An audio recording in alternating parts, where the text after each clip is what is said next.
All right, maybe they were teats, all right? Is teats better? I don't know.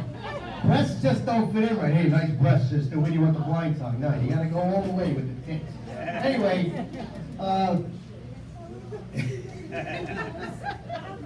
yeah, I'm married, I have 2 kids. My wife loves me. She tells me every day how much she loves me. Every day she tells me, I love you, yeah, all right, whatever. But she's got these 2 little white fluffy dogs. She paid about $3,000 each for them. I could have bought 2 Volkswagens. So she wants to mate the dogs. She wants to breed them. But the male isn't doing anything with the female. I don't know what to do, maybe. So she says, maybe you can take them to the vet. Maybe they got a pill. They got a pill for everybody else. Why don't they have a pill for the dogs? So sure enough, I took the male dog to the vet. Got these pills, I took them home. Not only is my wife's female dog pregnant, the dog next door is pregnant. 3 dogs down the block. We're not even allowed in the park anymore because my dog Louie is running around going crazy. So my wife said, what's in those pills? I said, I don't know, but they taste like peppermint.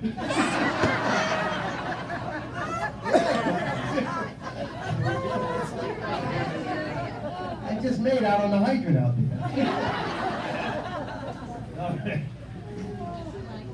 I was talking to one of the members here before, and she had this beautiful locket around her neck. And I said, oh, what is that? She said, oh, it's a lock of my husband's hair. I said, oh, I'm sorry, when did you lose him? Oh, no, he's still here. His hair's gone.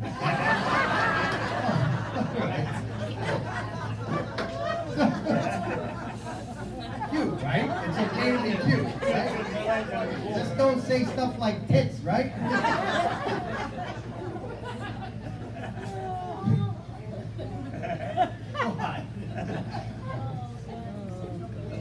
Well, like I said, I used to dabble in stand-up, and my mother always wanted to see me. I've been on television a couple of times, nothing you would have seen. It was late at night, there was a couple of X's after the radio.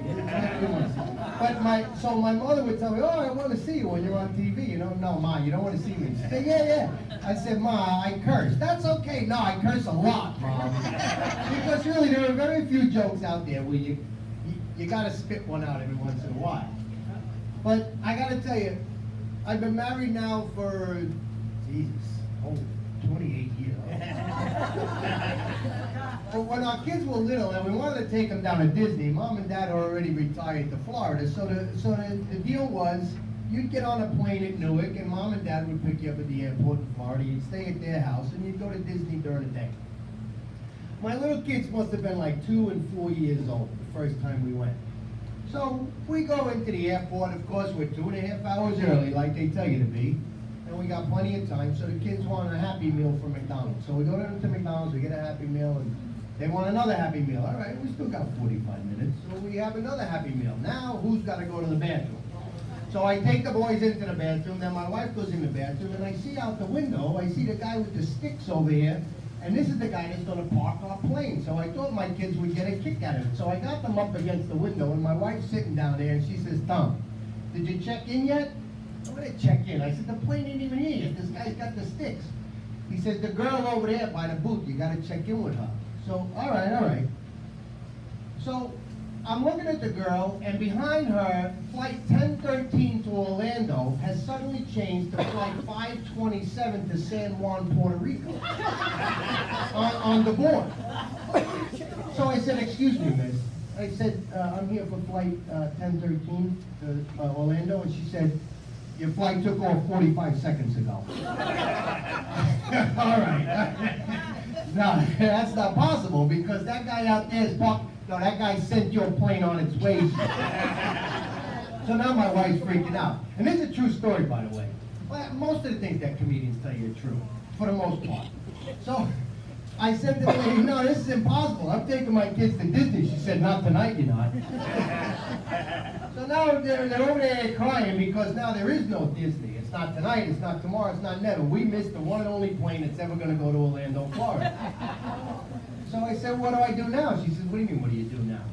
I said, listen, you don't understand. These kids are going to Disney for their first time. All right, go down the hall with customer service. Tell them that you missed your flight. They'll put you on standby on the next flight. They got plenty of room on there. Excellent. So we go immediately down there. The flight isn't for another 2.5 hours, but that's okay. I'll wait. So on the way there, I call my mother. I said, Mom. She says, hi, Thomas. She says, where are you? I said, I'm at the airport. She says, no, you're not. Your flight took off 15 minutes ago. I said, I know it did, Mom.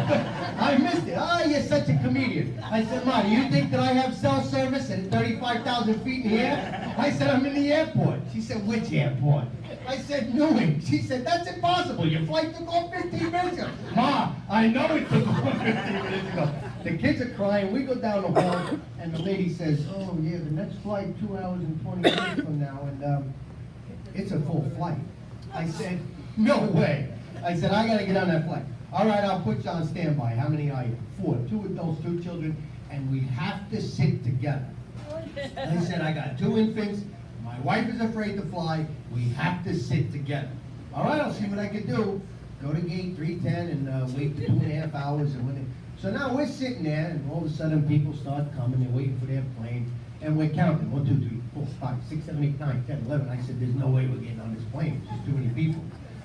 So the girl behind the thing comes out. Golding, 4, standby. Excellent, let's go.